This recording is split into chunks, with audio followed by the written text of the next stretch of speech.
Kaya ka tinatamad pagdating sa gym.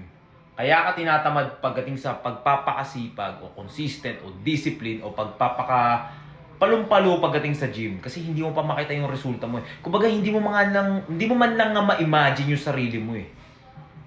Na makita mo yung borog ka. Kasi ito gusto ko lang kayo bigyan ng konting background sa lahat ng mga nanonood, no? Noong mga panahon na nagsisimula pa lang si Fela, ay nakikita ko na talaga ng 100% na magiging borog ako. Nakikita ko na yung bicep ko, yung tricep ko, yung back, chest.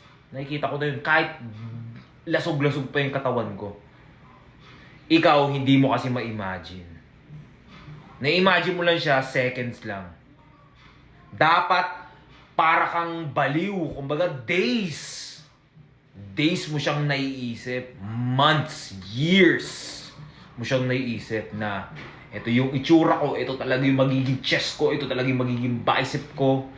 Dapat ganun. Hindi mo kasi nakikita yung itsura mo ng burog ka eh. Kaya ka tatamad-tamad sa gym.